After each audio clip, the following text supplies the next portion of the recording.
If someone had told me that 15 years of loyalty could be erased with a single signature, I would have laughed and kept typing at my desk, believing the company I helped build would never turn its back on me. But I learned violently that betrayal doesn't always come from enemies. Sometimes it comes from the people who smile at you every morning, shake your hand, and promise that your time will come. My name is Marissa Hale, and the day my life collapsed didn't start like a tragedy. It started with hope. Stupid, naive hope. I should have known something was wrong the moment the president of the company, Richard Kane, called for an emergency meeting. His voice had that rehearsed confidence men use when they're about to crush someone and pretend it's just business. I had spent years dreaming of that promotion. Head of department, the title I practically carved with my bare hands. I had trained every intern, rewritten every outdated policy, stayed late almost every night. Everyone said the role was mine. Even Richard himself had looked me in the eyes a year earlier and said, "Marissa, when the position opens, I want you to take it." I believed him. I actually believed him. The conference room was full when I walked in. People whispered, some smiling, some watching me with encouragement, others with envy. I sat in my usual seat, heart pounding with expectation, and tried to breathe. But then he walked in. Evan, the president's protege. A smooth-talking, baby-faced opportunist who had entered the company barely 6 months earlier. I had trained him. I had corrected his sloppy spreadsheets, explained basic procedures, helped him navigate the system he barely understood. And now, here he was sitting at the conference table, as if he belonged there. I didn't think much of it at first. Maybe Richard just wanted him to take minutes or something. But the way Richard smiled, I felt something inside me sink before a single word was spoken. Richard cleared his throat. "Ladies and gentlemen, today is an important day for the future of our company." After careful evaluation, he paused, looking directly at me. It was brief, too brief to be respectful, long enough to sting. "We have chosen our new head of department." My stomach twisted. He turned, smiled wider. "And that person is Evan Brooks." The room erupted in applause, but all I heard was silence, a hollow, echoing silence that swallowed me whole. My vision blurred, but not enough to hide Evan's fake modesty as he stood, pretending to be shocked, pretending he hadn't known all along. I felt the humiliation rush up my neck as my coworkers glanced at me, some pitying, some satisfied. 15 years. 15 years thrown aside for a man who still asked me how to rename files properly. Richard continued, "Evan has a fresh perspective and a strong network. He represents the innovative direction our company wants to pursue." A fresh perspective. Strong network. Just corporate code for, "He's my friend, and you never stood a chance." I said frozen. If I had stood up, I might have screamed. If I had spoken, I might have cried. Instead, I simply whispered, "Congratulations," though my lips barely moved. When the meeting ended, people came to pat my shoulder and say things like, "You deserved it more," or "Don't take it personally." But betrayal is always personal. Always. I went into the bathroom, locked myself in a stall, and let the breakdown happen. My hands shook. My legs trembled. I had given everything, sacrificed friendships, relationships, entire chunks of my life for this place. And they replaced me like a worn-out chair. When I finally left the stall, eyes red, I looked in the mirror and didn't recognize myself. I looked weak. Destroyed. And something inside me snapped. Not angrily. Not violently. Quietly, like a rope breaking after being pulled too tight for too long. When I marched to Richard's office, I wasn't thinking. I was surviving. He looked up from his desk, surprised to see me. "Oh, Marissa," he said, with that patronizing sorrow people fake when they want to seem compassionate. "I know you're disappointed. I quit." He froze. "Marissa, don't be impulsive." "This isn't impulsive. Staying here for 15 years was impulsive." He sighed and removed his glasses.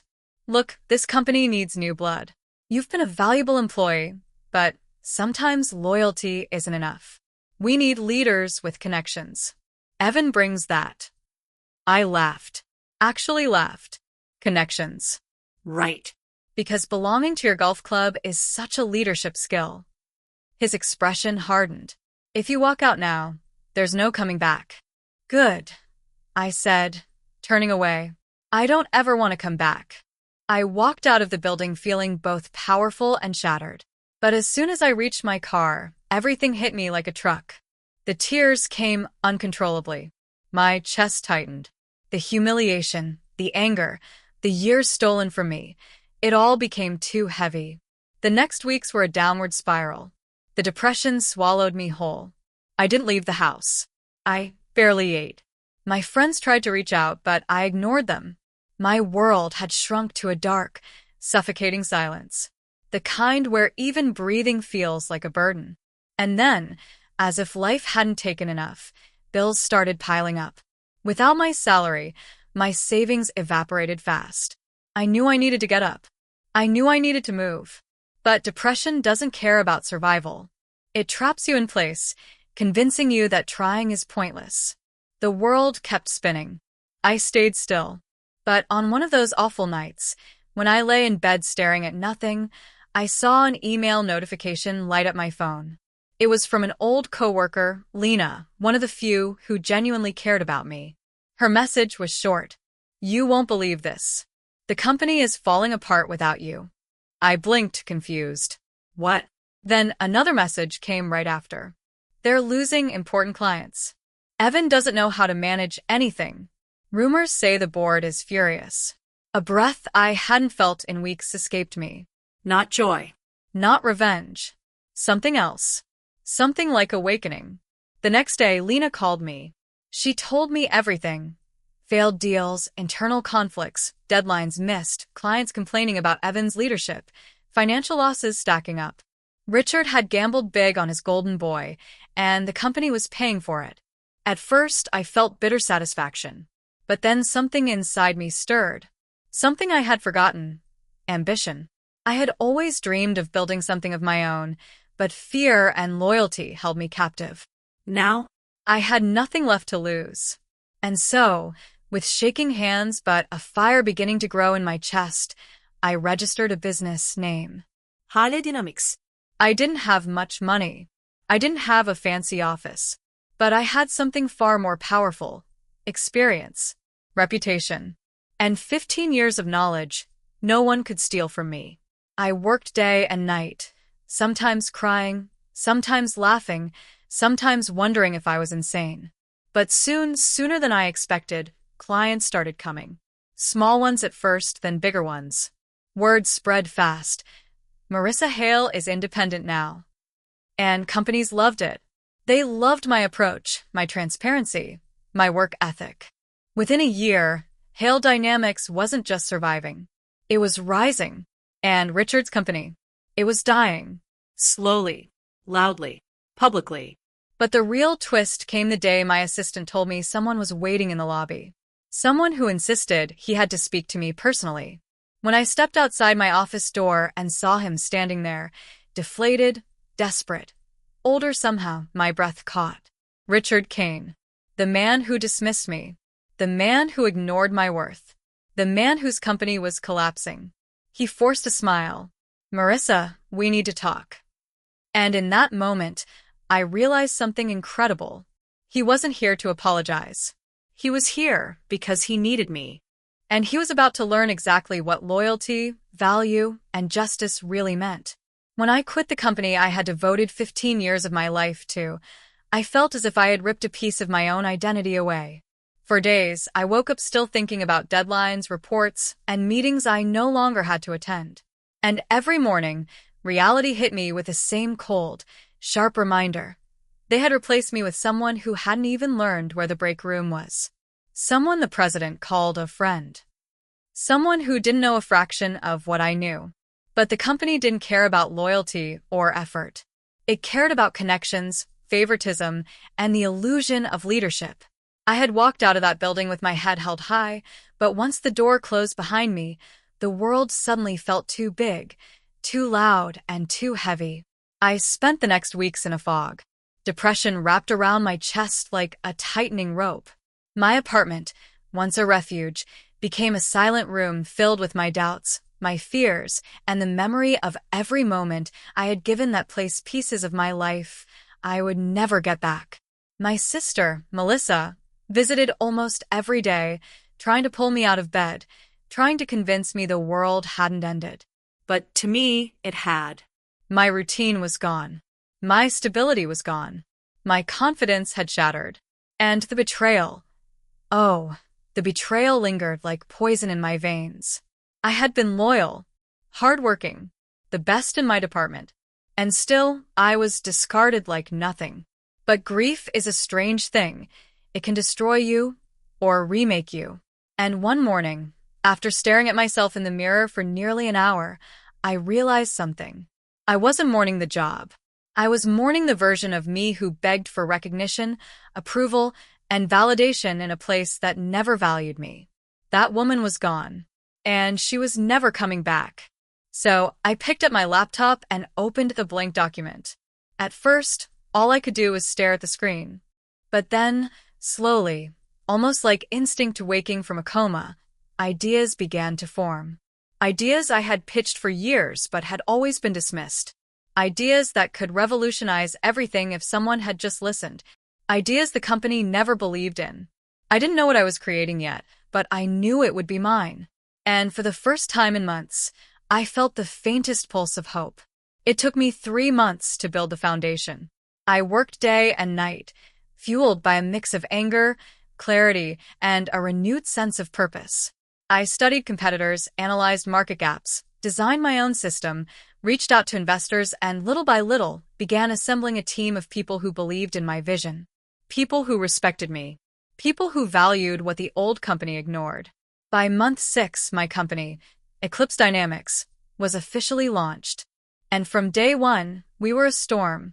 We innovated where others hesitated. We modernized what the market had neglected. And we listened to the people the industry had ignored for years.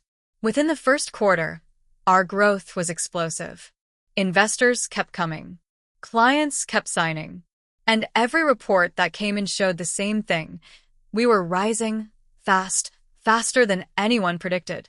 But what I didn't know yet was that my former company, Orion Corp., was drowning. The cracks had started forming the moment I left.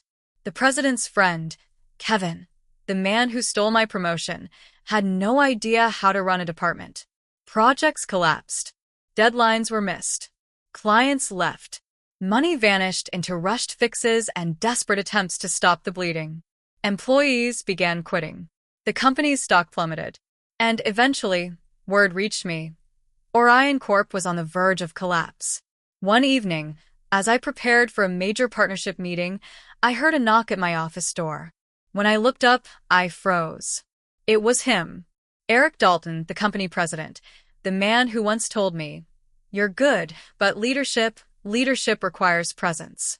The same man who had handed my job to his inexperienced friend not because he deserved it, but because of connections. Seeing him in my office, in my company, was surreal. He looked different now, smaller somehow, older, defeated. "Laura," he said softly, "I need to talk." I closed my laptop and leaned back in my chair. "About what, Mr. Dalton?" He swallowed hard. "I made a mistake. A huge mistake. The company isn't what it used to be. We're struggling, and we need someone like you. Someone with your vision, your discipline, your leadership. If you come back, I'll give you the position you deserved. Head of operations. Full authority. Whatever you want. Please just come back." For a moment, I almost laughed. The audacity. The same man who dismissed me now stood in front of me like a sinking captain begging the lifeboat to take him in. "No," I said, my voice steady. "You don't need me. You need a miracle. And I'm not in the business of saving people who throw others away when they're done with them." His eyes widened with desperation. "Laura, please. You didn't pick the best person for the job," I said, leaning forward. "You picked your friend, and now you're paying the price. But I'll tell you something, Mr. Dalton. I'm done cleaning up messes for men who don't respect me." He opened his mouth again, but I didn't let him speak. "Eclipse Dynamics is now your competition. And we're doing what you said I couldn't do. We're leading. We're growing. And we're winning. So, if you came here hoping I'd fix the damage you caused, you came to the wrong place. His face fell. For the first time, he understood that the power he once held over me no longer existed. I stood up. You may leave now. He walked out slowly, shoulders slumped, a defeated man carrying the weight of every bad decision he had ever made. What I didn't know at the time was that that meeting was the moment everything sealed itself. 3 months later, Orion Corp declared bankruptcy. Clients migrated to us. Investors followed. Employees from the old company begged to join my team. And as the months passed, my company became the industry leader, not by luck, not by chance, but because I built everything they underestimated me for. And the Revirvolta, the one no one expected, came when financial news outlets published their annual analysis reports.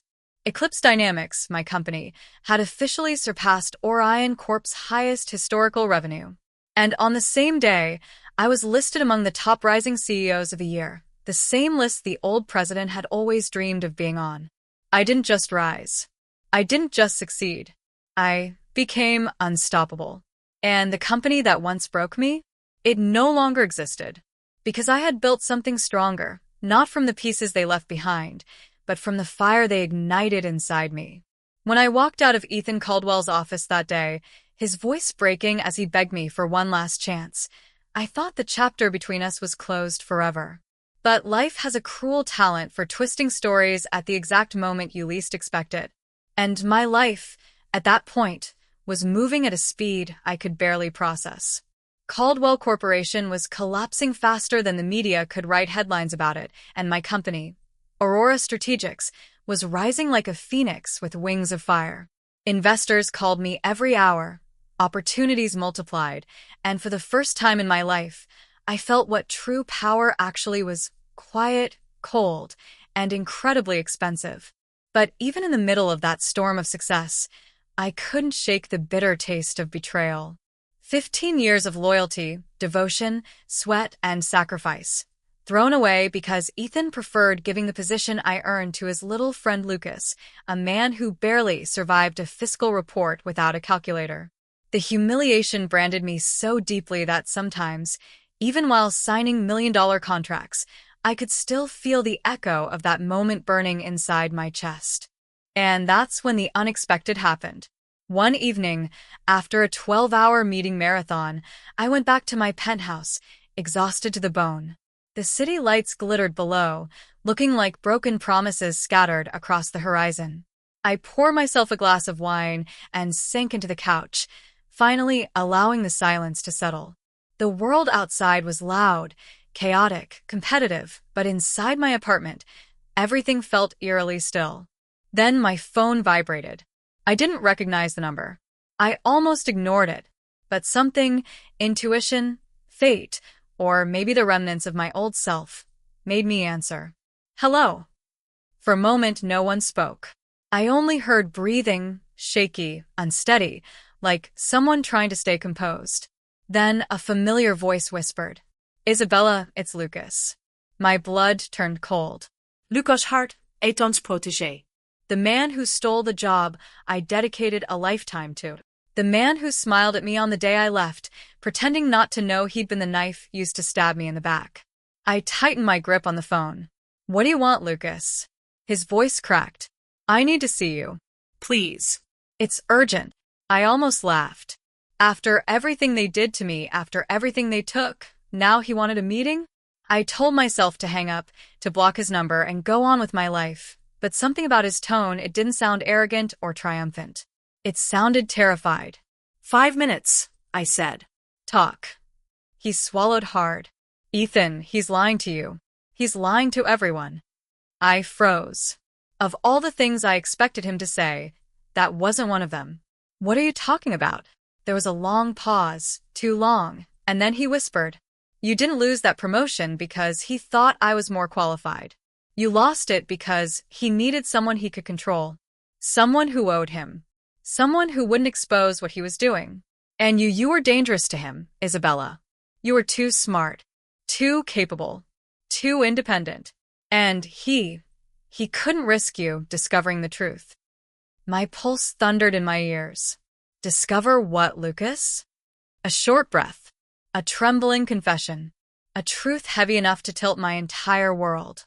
Ethan was stealing from the company for years. Milho. I found the proof by accident.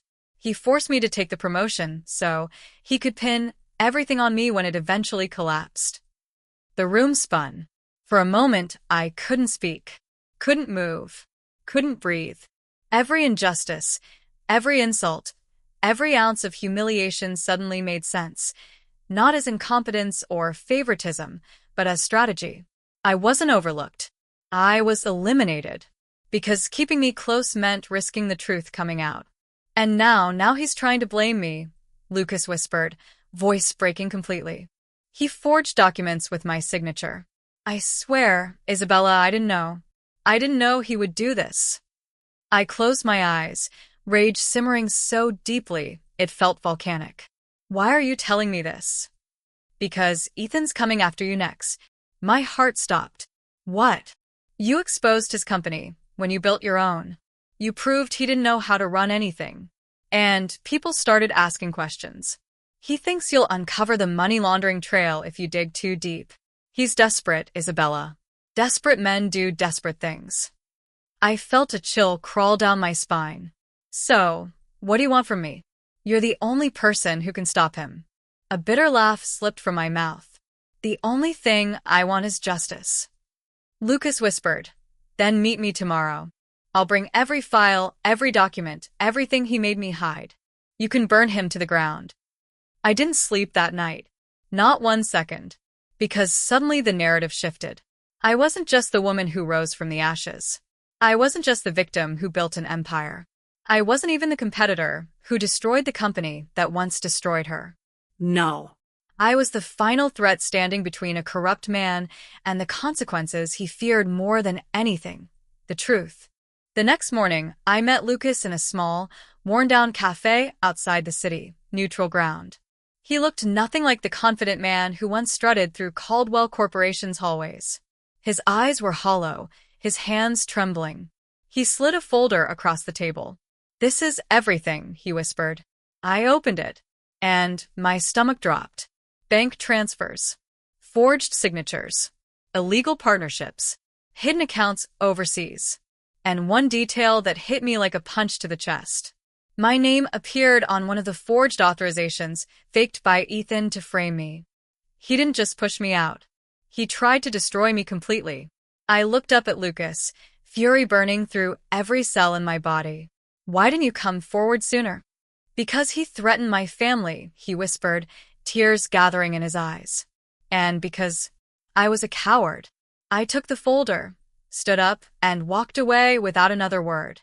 Because I already knew what I needed to do. I wasn't going to the police. Not yet. I was going to Ethan directly. Not as the woman he humiliated. Not as the former employee he discarded. Not as the competitor who built the empire he wished he had. But as the storm he created with his own hands. When I entered Caldwell Corporation's building for the first time in months, heads turned. People whispered. Some looked guilty. Some looked terrified. And some, mostly the ones who once mocked me, looked like they'd seen a ghost. I walked straight to the top floor. Straight into Ethan's office. He stood up immediately, panic flashing in his eyes. "Isabella, you should have finished the job," I said, voice calm, cold, controlled. "Because now, I'm the one who's going to finish you." I dropped the folder on his desk. His face drained of color. And in that moment, I saw it. The fear, the realization, the knowledge that his world was about to collapse, and that this time, there would be no safety net. "You framed me," I whispered. "You stole from your own company. You tried to destroy Lucas. And you thought you could walk away." He opened his mouth, but no sound came out. "And do you know what the best part is, Ethan?" I continued. "You taught me everything I needed to destroy you." Then I walked out. Not slowly, not dramatically, but with the certainty of a woman who finally understood her own power. An hour later, I sent everything to the board of directors, then the investors, then the authorities, then the media. By sunset, Caldwell Corporation wasn't collapsing. It was imploding. And Ethan? He was finished. But what I didn't know, not yet, was that there was still a twist waiting for me. A truth hidden behind the truth. A revelation darker and deeper than Ethan's corruption. Because sometimes the real villain isn't the one you expose. It's the one watching you from the shadows. When I woke up that morning, something felt different. The sun was rising behind the skyline, bleeding red across the city, like a warning. And for the first time in years, I felt absolutely no fear. No doubt. No guilt. Only clarity. I had spent too long being stepped on, underestimated, discarded, replaced. Now the world would finally see what happens when a woman who survived hell decides she will never kneel again. I arrived in my office, my empire, the one I built from ashes, and everyone froze. Not because they feared me, but because they respected me, admired me. They saw strength in me that even I didn't know existed before life tried to destroy me. "Morning, Ms. Hale," they said. "We're with you." I nodded because I already knew. My team wasn't made of employees. They were survivors. Fighters. People who had been burned by the same company that once almost killed me. And today, that company was going down. My assistant rushed to me, nervous. "Angel, he's here." I didn't need him to say the name. My stomach didn't even twist anymore. I wasn't afraid. I wasn't angry. I wasn't anything. Daniel Lawson, the man who stole my promotion, sabotaged my career, humiliated me, and laughed behind my back, was standing in my lobby like a lost dog. I walked out of the glass elevator slowly, heels clicking like a countdown. When he saw me, his face broke, literally broke, into desperation. "Angel, please, we need to talk." He looked nothing like the arrogant man who once sat above the entire department, smirking as he crushed people's dreams like dust. Now his shirt was wrinkled, his hair a mess, his eyes sunken with sleepless nights. It didn't surprise me. I knew his company, his precious kingdom, was falling apart faster than he could breathe. I crossed my arms. "Say it here." He swallowed, shaking. "The board wants you back. We're losing millions. Clients keep switching to you. Our system collapsed. Your replacement quit. The president stepped down. Everything is falling apart, Angel. And you're the only one who can fix it." Hearing that was delicious. But I kept my face neutral. Emotionless. Professional. Deadly. "Oh," I said softly. "So now I'm good enough?"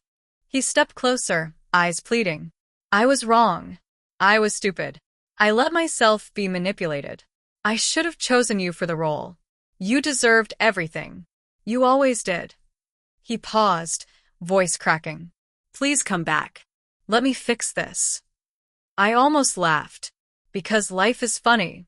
The same people who stomp on you when you're broken kneel when they realize you survived. I walked slowly around him, circling him like the truth he tried to avoid. "You watched me give everything to that company for 15 years. You knew how hard I worked. You knew I deserved that position.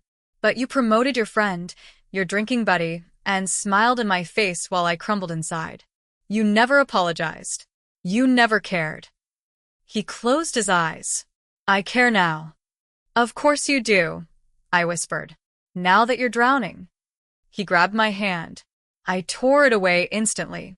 "Angel, please." "No." My voice echoed like thunder. People in the lobby stopped breathing. Even Daniel froze. "You didn't just ruin my career," I continued. "You ruined my mental health. You shattered my confidence. You pushed me into depression so deep I couldn't even recognize myself. But guess what?" I leaned in, my voice cold as ice. "I climbed out. Without you. Without your company. Without anyone." He trembled. "Angel, what do you want? Name your price. Anything. Please." There it was. The man who once laughed at me was now begging for my mercy. I stepped back, lifted my chin, and delivered the final blow. "I don't want anything from you. Not your money. Not your job. Not your apology. The only thing I want is for you to remember this moment." His breath hitched. Remember that the woman you tried to destroy now owns the company that destroyed you. I smiled gently, and I did it without stepping on anyone. He fell silent, completely crushed.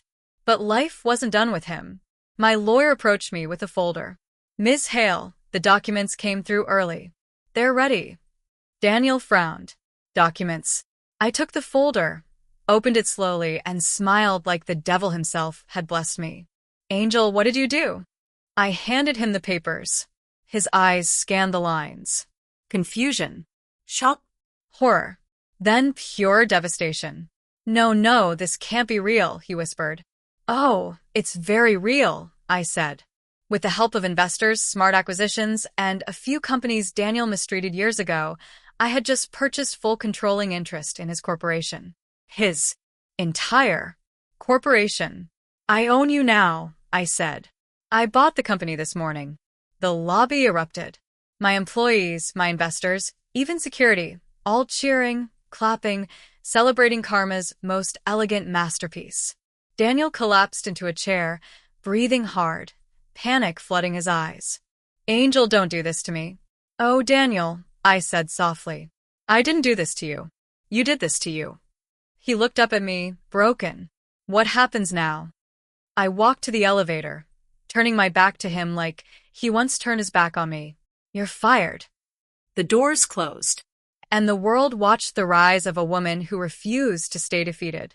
That night, from the rooftop of my empire, I stared over the city lights. Not as a victim, not as a survivor, but as a woman who rebuilt herself from the ruins and made the world regret ever doubting her. And that was only the beginning.